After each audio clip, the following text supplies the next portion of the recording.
Hello, everyone, and welcome to People Management in Arbitration. This is a series of webinars organized by MAMG Advogados together with Canal Arbitration Channel. First of all, let me thank Lauro Parenti and Canal Arbitragem for this partnership. We are very happy that they have embraced this good cause of discussing people management in arbitration. And also let me thank our guest here today, Liz Snodgrass, partner at Three Crowns. As I mentioned before, this is a series of webinars. We're gonna have in total 8 webinars organized this year, 2021, on people management. And we are very excited about this opening chapter with Liz Snodgrass. So let me again thank you, Liz, for your time and attention with us. I know how busy your schedule is. Let me briefly introduce you to the audience so that we can move forward with our conversation today. So Liz Snodgrass is a partner in the Washington, D.C. office of Three Crowns. She has more than 2 decades of experience as an advocate and advisor in international arbitration. Her practice is a mix of commercial and investment treaty matters, and she has particular expertise handling disputes involving states and state entities and fiscal disputes under long-term contracts in the upstream, energy, power, and mining sectors. Liz holds degrees from the University of Virginia and the University of Oxford. She taught international arbitration at University College London, and she currently teaches a practicum on disputes with sovereigns at the Washington College of Law at American University. Liz, again, thank you very much for being with us. And without any further ado, I will start with some questions to you on today's topic, which is well-being in the arbitration community. As you know, Liz, our clients, the users of arbitration, expect a lot from us, both as lawyers and arbitrators. And they are right to expect and demand excellence in all that we do. This is what arbitration is all about, excellence in dispute resolution. We are always doing our best, not only to meet, but actually to exceed expectations and deliver more and more in a very competitive market. My question to you is it possible to reconcile such demands, higher and higher expectations from our clients, with the well-being of our associates? How do we ensure a good work-life balance for our associates in this highly competitive environment? Well, thank you, Rafael, very much for the invitation to discuss this timely and very important topic. It's one that's very close to my heart. I should start with 2 caveats. One that I give every time I speak on any topic. I'm speaking here for myself and not for my firm or for any of our clients. But a second really important caveat on this topic. Please do not take the fact that I'm speaking on the topics of work-life balance and lawyer well-being to mean that I pretend to in any way have figured it all out. Those topics, work-life balance and well-being, remain a constant work in progress in my own personal and professional life. I'm learning every day about those topics. I'm making mistakes every day about those topics and getting up the next day and trying again. So after those caveats, I'm first going to disagree slightly with the premise of your question. And then I'm going to disagree fundamentally with the premise of your question. And then I'm finally going to get around to answering it. So if I can, I'll take it in 3 parts. So the slight disagreement is this. You ask, how do we, and I think you mean law firms, partners in law firms, how do we ensure good work-life balance for our associates? Well, I think one really important insight, based on my experience and observation, is that no one can really give another person work-life balance. In some ways, in some fundamental ways, each of us really has to make or take a work-life balance for ourselves. And so ultimately, and this is a sort of hard lesson, I think, and kind of the bad news, is at the end of the day, the person who keeps me sitting in front of my laptop late at night, or who has you rearranging your weekend plans, is not really the client or the partner who might have set the specific assignment. It's us, right, who's making that choice. And I'm not here trying to blame the victim of unreasonable demands, and I'm certainly not trying to let us or law firms off the hook. We're going to come on to them and to the important things that law firms need to do to support associates. But if I share one sort of nugget of hard-learned wisdom, I want it to be this. Ultimately, each of us is going to have the work-life balance that we create. And if we don't demand a work-life balance and we don't defend our work-life balance, then we're not going to have one. So in my own experience, it's been really important to try to engage in the mental shift from thinking about my experience of my professional life as something that's happening to me, and to shift to it as thinking of it as something that I'm creating, and that therefore I have some autonomy and some power and some agency in shaping. So I'm not naive. I know that the choices that I make have consequences. The choice to take time off to have a child, the choice to work part-time, all of those have had consequences for my career. And I have opinions about how all of that played out. But the point I really want to make for people listening is, I think really the key ingredient in the secret recipe for well-being at work is, as much as you possibly can, claim your own agency and own your own choices, right? And that's hard. I don't pretend that's easy. And firms do have a huge part to play in creating conditions that make it easier or harder for people to do that. But to the extent that there are things that we do, the sort of stories we tell ourselves, our own internal monologues, we can make it easier or harder for ourselves. And so that's just the first point I wanted to say. But turning now to what you're really asking about, which is what those who manage arbitration practices can do to help associates consistently deliver excellence at an increasingly demanding and competitive environment, while they're maintaining some kind of work-life balance. Here's where I disagree a little more fundamentally with the premise of the question. And that's because, in my opinion, you really can't deliver excellent client service if you're consistently strung out and stressed out, certainly not over the medium term or long term. Anyone can gut it out to get through a deadline. You can get away with burning the candle at both ends for short periods of time, like to get through a hearing. And the right level of challenge, even extreme challenge, can actually be motivating and enhance performance in a short period of time. That's a fascinating concept known as flow, right? When it's just right, when we're really called and stretched to achieve our best. But that's not sustainable indefinitely. So I think that positing a choice between excellent client service on the one hand and work-life balance on the other is ultimately a false choice. So I think we have to stop framing the debate as I can either be an excellent lawyer or I can have a life. And instead, we need to follow the science, and we actually need to follow the example of some of our biggest clients and say the only way I can be an excellent lawyer is to have a life, have a balance in my life. So I've had the privilege of working for some of the world's largest technology and media companies, and I've had a front row seat to see the way they approach the brains that they have in their care, or in the terminology of a film studio I once did a case for, a great phrase, the talent.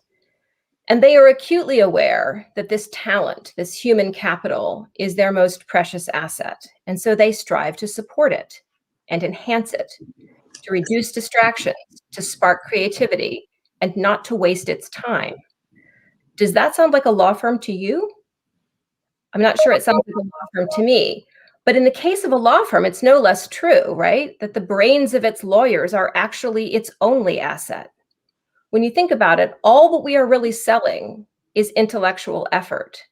And in a field like international arbitration, particularly if we're lucky enough to work on complex and cutting-edge cases, we're not selling cookie-cutter intellectual effort, right? We're selling, analytical clarity, incisive advocacy, problem solving, thinking outside the box. And none of those generally get better as the day turns to night and the lawyer heads into his or her 11th or 12th hour of thinking hard. Quite the contrary. Some of our clients are aware of this, and indeed some of them will refuse to pay for more than 10 hours of a single lawyer's time in a given day. And I think that's a pretty fair rule of thumb, right?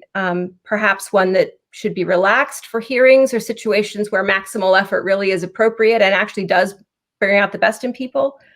But as a general matter, I think that's about right. So now, having pretty comprehensively disagreed with the question, I'll get around to answering it with some ideas around what law firms can do. And the general theme, I think, is that law firms can really best support associate well-being and work-life balance by looking for opportunities to maximize associates' autonomy, and giving people as much as possible the sense that they're in control of their own lives. So what does that really look like in the context of an arbitration practice? Well, first of all, giving people as high a degree of flexibility about when and where they work as possible. You know, it's always seemed to me that if the firm can expect me to work from a ski lodge or the beach, then surely they cannot object if I want to work from my home office, or if I need to be shown some flexibility to step out at 3 o'clock in the afternoon to run an errand or come in late. I just think flexibility has to be a two-way street, or the whole thing breaks down.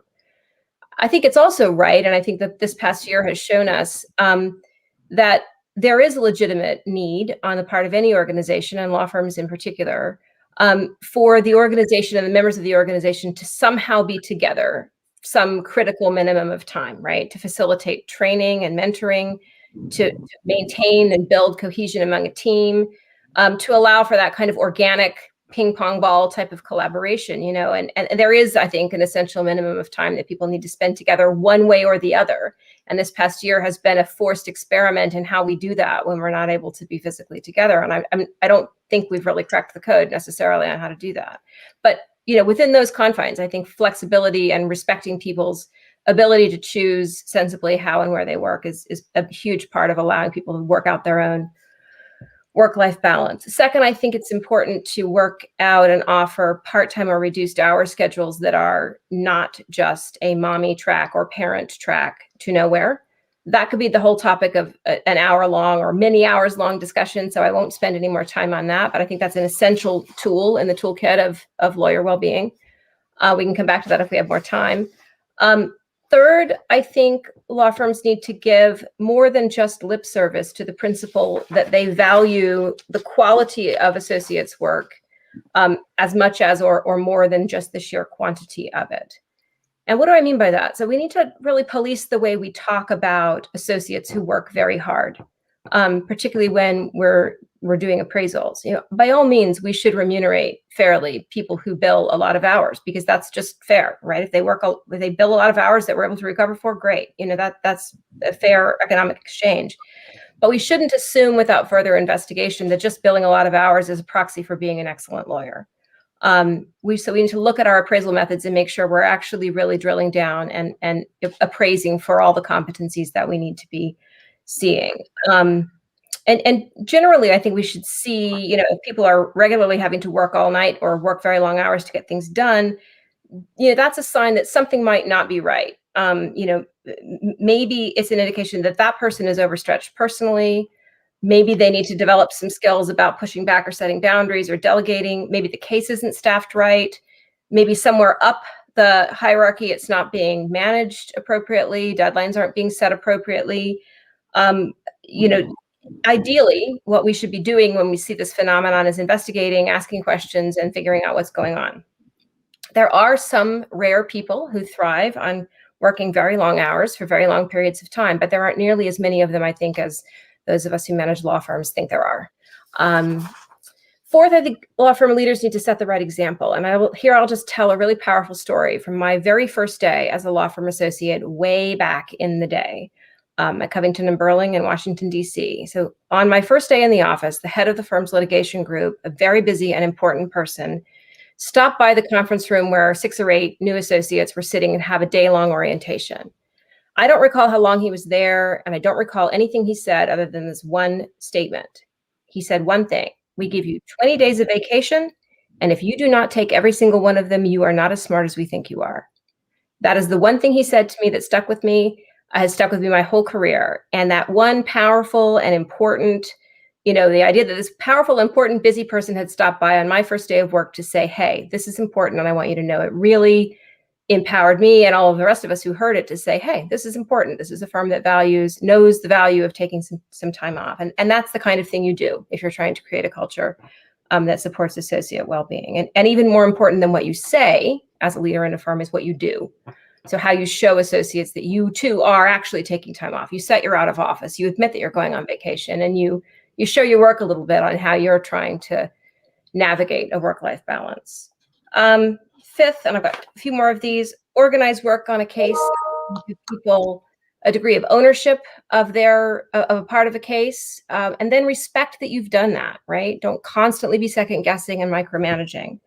Resist the urge to look over people's shoulders more than necessary. Expect associates and partners to continuously learn and improve their management skill, and organize your appraisal and remuneration structures to identify, evaluate, and reward management, as well as other competencies. Seventh, and this is absolutely critical, respect the process and your colleagues' contributions. And really, this is critical. Partners or other senior lawyers have got to know when to get out of the way and when to trust the team to do the rest of the job and get a filing or something out the door, right? So no idea, no matter how insightful or incisive, is a brilliant idea the day of a filing. Last minute brainwaves about how the argument should be developed or strategies should be changed, both disrespect and disempower your colleagues.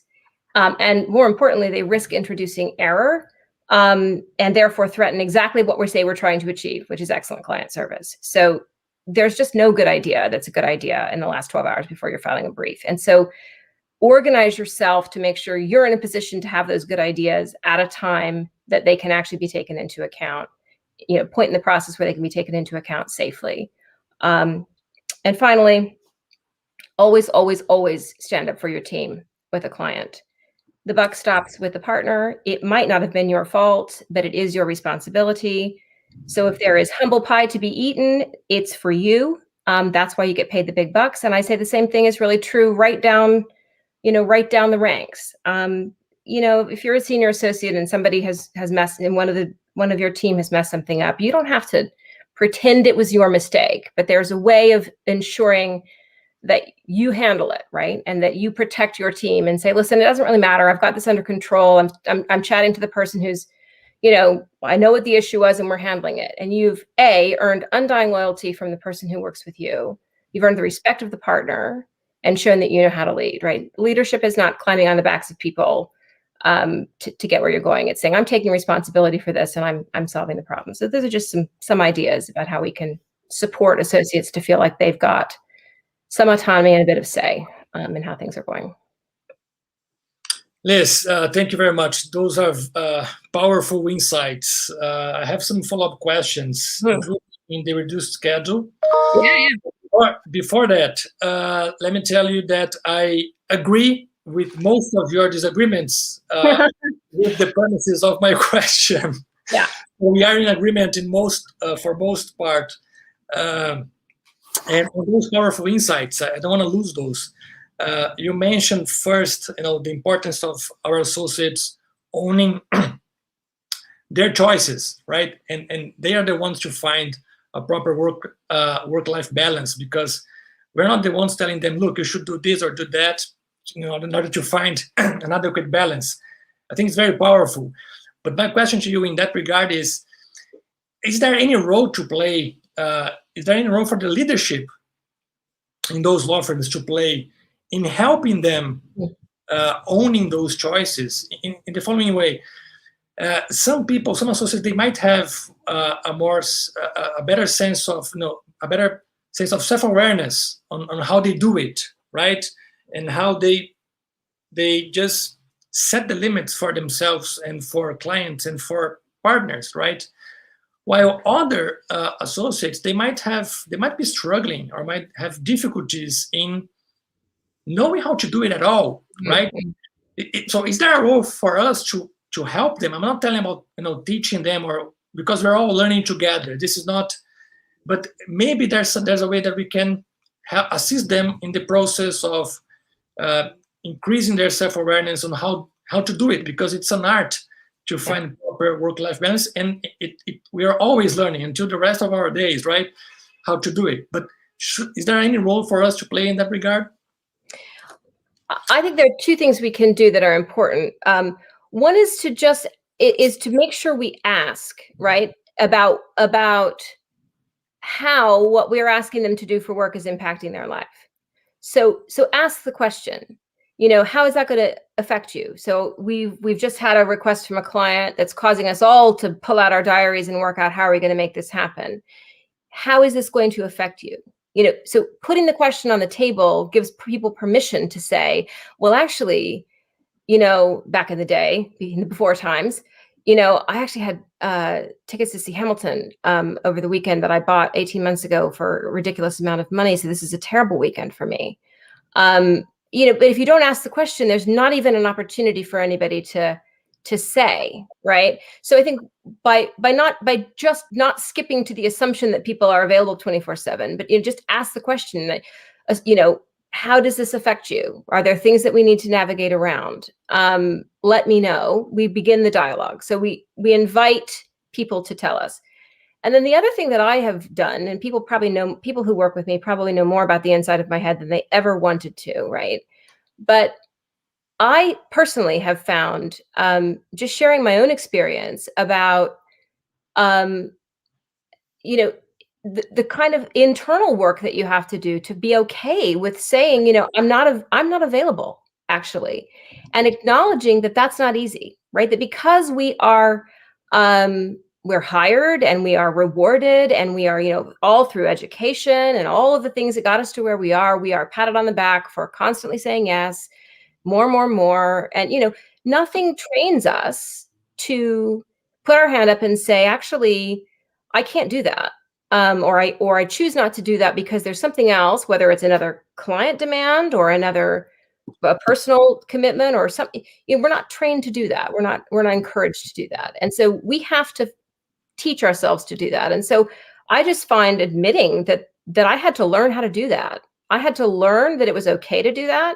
And I had to get myself in a place where, I got okay with that. And it was stressful and it was, you worry, like, is the sky going to fall? And, but just sharing that experience that, you have to navigate that. And it's a lot easier as a partner. I'll admit that, and as an older, more senior lawyer than as a junior lawyer, but just talking about it and just saying, that's a hard thing to do when you're a high achieving person who's used to saying, absolutely, I can do what you need me to do. And so I think, making the opening, asking the question, how does this impact you? What can we do? What do we need to move around to make this work as well as it can against a demand that's bigger than maybe any of us really want to deal with right now?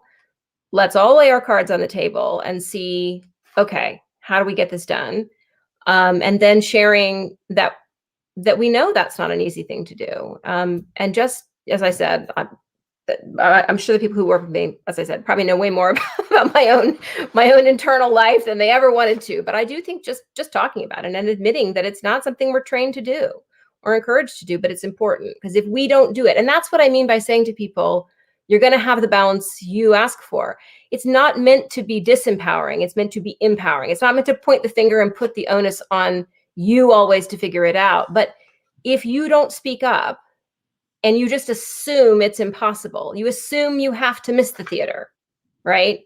Because it just, I'm sure Liz needs this tomorrow, and you don't ask, then I won't know, right? I won't know that my request that seemed, fine, maybe annoying, had that outsized impact on you until you tell me. And so we just need to open the lines of communication, I think is as much as anything, what we need to do.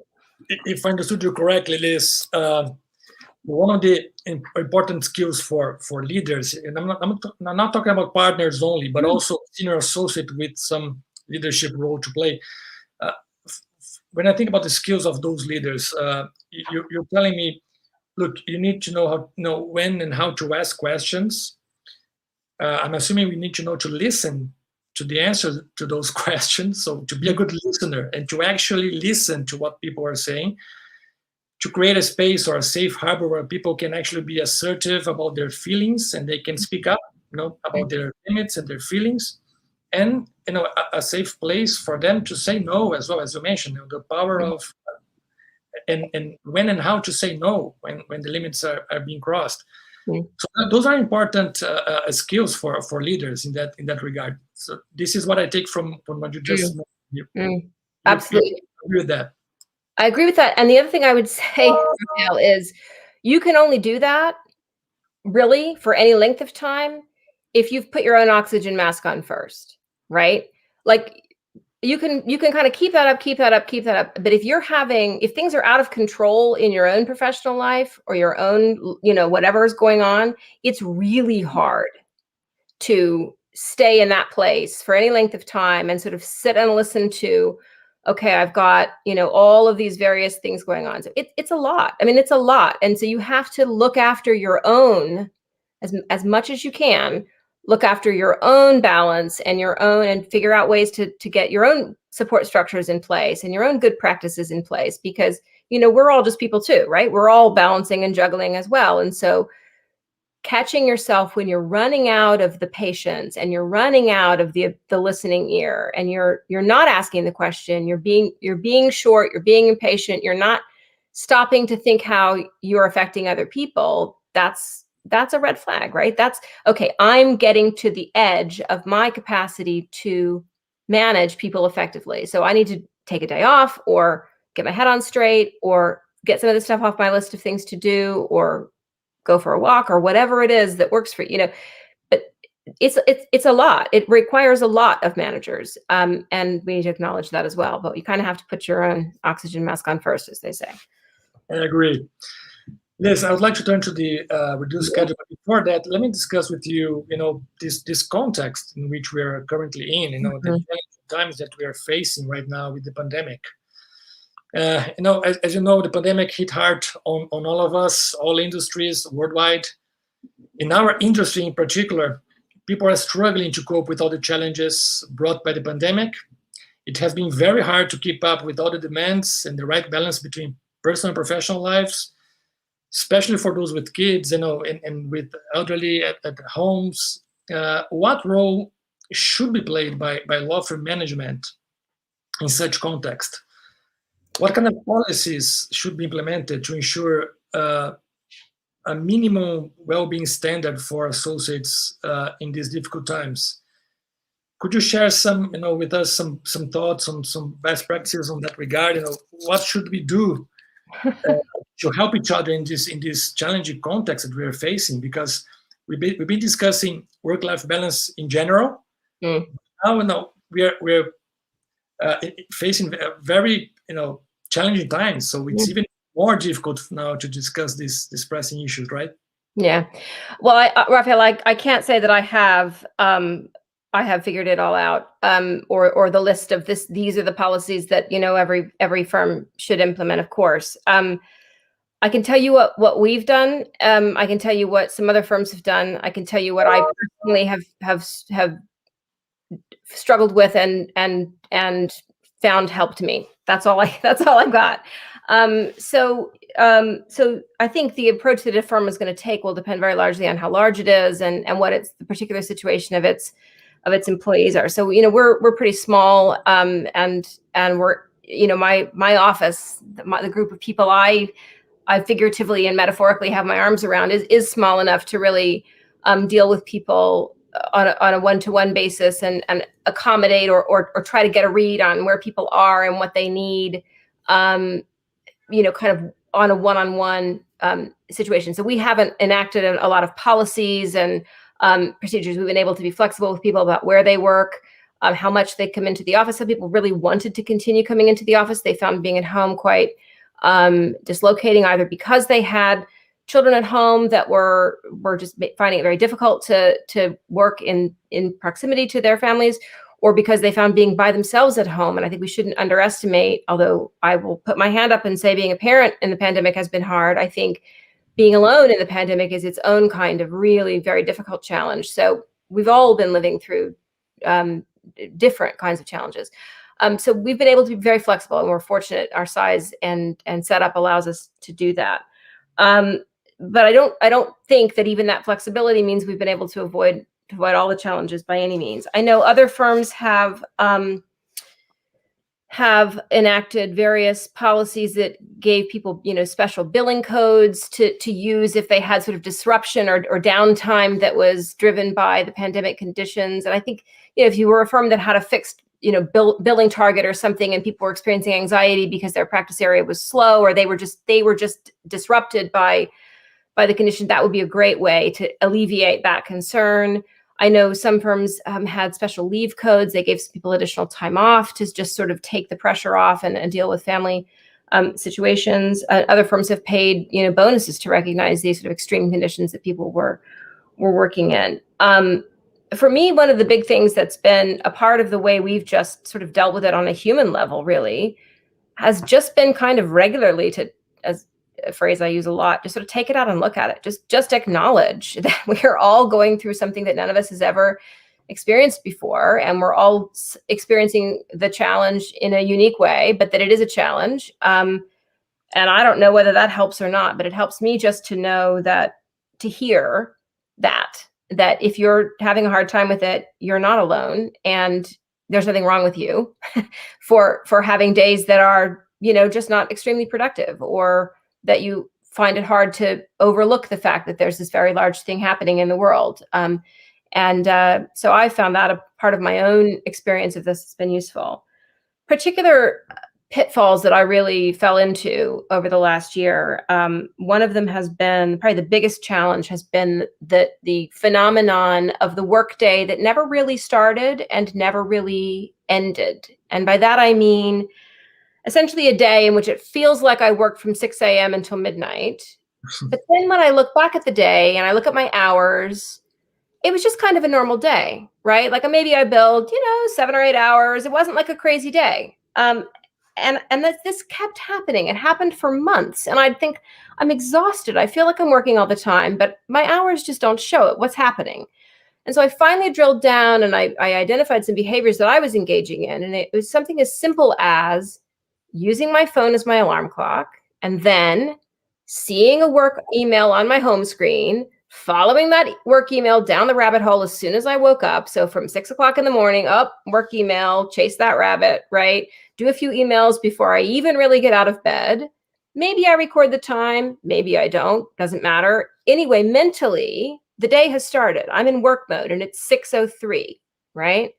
Do my thing, get my daughter going with her virtual school, start work, and then do the same thing again at the end of the day when I'm setting the alarm for sleep, right? Or getting ready to go to bed. And so it just meant that the day it was just totally boundless, right? Not least physically, I was in exactly the same place, but there was no beginning and no end to it. And so I just had to stop doing that. I literally bought an alarm clock and was like, stop that. Stop looking at the phone as soon as you wake up, and just little hacks like that, just to start to try to put some boundaries around the day. And that's an easy fix, right? It's much harder when the source of the boundlessness is not you, but your colleagues. And I think one of the things I know some of my colleagues have struggled with is when you're locked down and stuck in your house, and somebody says, "Hey, are you free for a call at 9:30 on Saturday morning?"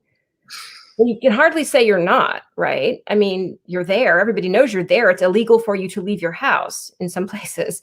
So I think we haven't, and unfortunately, I don't think we've been perfect about this. And if any of my colleagues are on this Zoom, this YouTube channel, they will know we've not been perfect about this. But I think we really needed to be and need to be even more careful about, incursions into non-work time in this pandemic period, because we almost need to exaggerate the boundaries around the workday rather than blurring them even more than they already are. In reality, I don't think we've done that, but that would have been probably helpful, right? We need to really ask ourselves, does this need to happen? Just because it can, and just because literally nobody has anywhere to go, doesn't mean that we should all be just blowing through the weekends. So, respecting weekends, and also clarity around, just because I happen to be up at the crack of dawn and choose to be emailing you doesn't mean that I expect you to be emailing me back. And I've actually been quite self-conscious about that in my own email communication. Sometimes I'm up early for a variety of reasons. And I've taken to actually saying to people, you're going to see that you're getting this email from me at 5:45 in the morning. I'm crazy. I do not expect you to deal with this email until you get to the office and have time to deal with it. Please don't stress. And I just think thinking about how your actions and what your behavior, how it's going to affect other people, and particularly some of our really hyper conscientious colleagues, what are they going to assume that means you think they're going to do? And just try to, forestall that and get ahead of it and say, I'm not expecting that you're going to be reading emails at 5:45 in the morning for the avoidance of doubt. I'm just clearing out email. So I think we can do better. We can help each other if we, as I said, maybe almost exaggerate a little bit the boundaries around the day. I'm not saying we've managed to do that. I'm saying I think it would have been good if we had, to be honest. This is very helpful, Liz. Thank you. If I understood you correctly, you meant we need some breaks, right? We need to have some moments for ourselves, like pauses. Yeah. Otherwise, if we keep on doing without boundaries, you just, as you mentioned, we're gonna feel like working 24/7 forever, right? In this context that we are in. Yeah. Let me ask you about your thoughts on to develop on this. What about establishing a radio silence period? Of course, when you have injunctions, when you need to, when the client has an emergency need, you have to. There's nothing else you can do. But for instance, by email, maybe it's easier to tell people, look, I don't expect you to answer this email right now. You can answer tomorrow whenever you have the time. But what about messaging, like WhatsApp groups and messages exchange? Like, is it possible? Is it a good practice to establish, for instance, a policy on, from 8 p.m. or 9 p.m. on until 8 a.m. the following day? We're gonna try to keep radio silence in our groups, because once you get the message, and some people, in the settings of their mobiles, they put like alarms and notifications when they get messaged in WhatsApp groups. Yeah. Once you hear the sound, look, someone sent me a message, that can be not only distracting, but for some people it could be, it could create some anxiety on, I need to see what it is. It could be important, could be urgent. So how do you think, what do you think about this policy of trying to establish a period of time where we don't expect anyone to check messages or to respond to our messages in this radio silence period? Yeah, I think it's a very difficult one. I mean, one of the challenges is we work globally. So it's hard to have a fixed boundary, right? So I work for clients in Asia.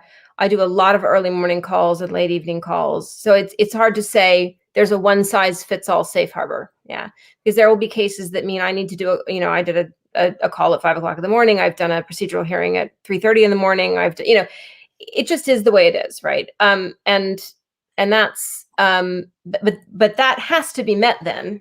The corollary of that has to be then flexibility on the other side. That might mean on that day I'm done by lunchtime, right? I've literally started at 4 o'clock in the morning. I'm done, right? So I think it's hard to have hard and fast, thick black magic marker lines. And I'm actually, interestingly, there was an article or something from the New York Times today about Goldman Sachs bankers. Apparently, Goldman Sachs investment bankers have a guaranteed safe harbor, and it's terribly short. It's 9 p.m. on Friday through all day Saturday. They're not meant to be working. That's it. That's all. And even that's not being respected, and they're up in arms, quite understandably, I have to say. So I don't know how well a one size fits all policy works. That said, and I know that I'm in the privileged position of being in a senior role. I regularly do not check email for chunks of time during the weekend, but that's taken years, A, of becoming senior, and B, of controlling the panic reaction when I pick up my email at 4 o'clock on Saturday, not having looked at it since maybe 8 o'clock in the morning, and realize that there are 2 or 3 emails there. And so I think what really is required, rather than necessarily having a blanket policy, is communication, right? Again, and this really calls on be honest with people about what the ask is, right? And if the ask is going to be, well, actually, my expectation is that you are available 24/7. Well, then we need to say that out loud. And then people can decide, okay, do I want to do this job? Is it enough money? Is the work interesting enough? Do I want to do it? Rather than sort of not saying it and having people assume that that's the ask, or not know that, I just think we need to be clear about it. And so whether it's a rule that there's no expectation one way or the other, but I think getting clear with the teams that you're working on particular matters. This is my pattern. This is what I generally do. How does that work for you? I think that's probably more realistic, particularly given time zones and various other things where a sort of one size fits all is a hard thing to do. But it's really pernicious. But there is also work we can do to as I said, to kind of control the panicked reaction when you realize, oh, I went to bed early last night and turned my phone off. Well, if you go to bed at 10:30 at night, that's okay. Like, that's fine. It's legitimate. Like, you can sleep. That's okay. That's not crazy. You're not the crazy one. Right? Like every now and then we need to be reminded, you're not the crazy one to be asleep late at night. The people who are crazy are the ones who are still messaging you. And so maybe you missed it. And the answer in the morning is, I'm just seeing these, having picked up my phone at the beginning of the workday. Let me know how I can help. And, as I said, you're going to have the freak out when that happens, but just trying to take the temperature down around that, I think, is important. I agree. Now let's go back to your point on reduced schedule. I'm very interested in knowing more about it. You're discussing parenting, right? In this scenario, but not necessarily. Yeah, I worked part-time twice in my life as a law firm associate. I worked part-time to finish my dissertation at Oxford when I went back to my job at Covington and Burling, and then I worked part-time for a while after I had my daughter. So I've done it for family reasons and not for family reasons. And I think it's an absolutely essential part of the toolkit for law firms to figure out. And it's just because the job is so demanding and it is hard to have boundaries around, particularly in an international practice. And I think in my own experience, flexibility really is, it's really hard in a client-facing role to devise a part-time arrangement that has rigid limits on when you're available and when you're not available. That is very hard to accommodate. Not impossible, but I've not done it. Maybe it's possible. But that, all that being said, I know that some firms, and to be honest, the firms that I have worked with have handled part-time arrangements very well. But I know that there's a lot of angst around part-time and reduced hour schedules. And I don't understand why that is. I don't understand why it's hard to figure out, because when you think about it, we all work part-time for all of our clients, right? It's not like we sit around waiting for one client to call us. I mean, most of us don't work for just one client. So we're constantly juggling competing client demands. And if I set an out-of-office message and say, I am in a hearing today, I will respond to your email when I come free, nobody thinks anything of it, right? And my client doesn't care whether the reason I can't take her call is because I'm on an airplane or at the dentist or pleading in the ICJ or picking my daughter up from school, right? It's all immaterial to her. She doesn't care as long as she knows I've gotten her message and I will get back to her when I can, right? So why should law firms care, right? And I think the reason law firms care is that, and I think this is a little bit of an old-fashioned feeling, but my sense is that in the past, there was a belief that you couldn't be a good lawyer if you in some way had divided loyalties, right? That the way to be a good lawyer was to have total commitment to the firm.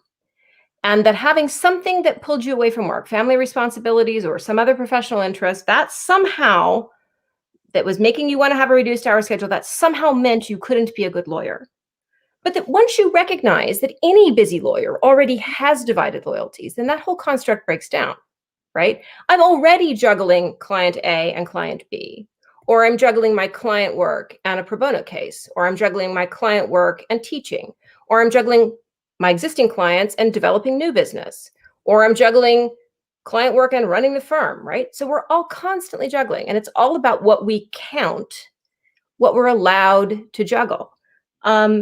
And I think then once you conceptualize what part-time work is and you have that insight, I seriously want to have a t-shirt made, I work part-time for all my clients, right? Then what's left really is just kind of a little bit of a residue of a kind of old-fashioned and I think unattractive hangover about maybe some gender norms and stuff that I think we all want to kind of back away from now in the 21st century, right? So I think once you get that in mind, I don't sit around waiting for one client to call me. I'm doing multiple things. I'm constantly shifting roles, and why can I not work into that deck of cards I'm constantly shuffling between, some time spent on family responsibilities or whatever else it is I want to do in my time that is not charged to the firm, then part-time becomes much easier, right? And I hate the billable hour with every fiber of my being, but the one thing it is good for, actually, is making it quite easy to organize a part-time arrangement, right? You work out what is a full-time load, either by a target or by some average of other fee earners' hours. You say, how much of that did you work? X, or how much of it do you intend to work? We're going to pay you that. If you work materially more than that, we're going to make you whole, right? It's really quite simple. That is literally the only thing the billable hour is good for. But I don't understand what's the drama? Like, that's entirely straightforward seeming to me. Anyway, that's my sermon on. I couldn't agree more. No, I couldn't agree more, Liz. This is like we are 100% in agreement. Now we are running towards the end of our webinar. Unfortunately, I would love to keep on debating with you for hours to come. But as we head to our last question, let's talk about the U.S. market in particular. In August 2017, as I'm pretty sure you are aware, the National Task Force on Lawyer Wellbeing published a detailed report called "The Path to Lawyer Wellbeing: Practical Recommendations for Positive Change," with, as the title says, several practical recommendations to improve lawyers' well-being across the U.S. More recently, in December 2020, a couple of months ago, the Institute for Wellbeing in Law was established to continue the work initiated by the National Task Force. And in its website, there's a list of several state action plans across the US, from Utah to Vermont, from Kansas to Virginia. Is it possible to say that well-being has now gained a momentum in the US legal market? Are American law firms discussing this topic more often now and taking it seriously? Well, Rafael, I don't know is the answer. I really can't speak for all American law firms. What I can offer is something of a comparative perspective, having spent time in US firms and a UK firm, and now working in a global firm. So I think, and my perspective on US firms may be a little bit out of date. So I would be very interested to hear other people's perspective on this as well. I think there's something about any big firm, and this is not unique to US firms, that I think is fundamental to the way they are structured, right? And it is, and maybe to the way any law firm of any size is structured, right? Is that there's a little bit of a bargain that's made with associates, right? We pay you a large amount of money, which we have to do in the US, so you can pay back the crazy amount of money you had to borrow to go to law school. In exchange for that large amount of money, you put up for some working conditions that are actually kind of ridiculous. Most of you eventually leave to do something else.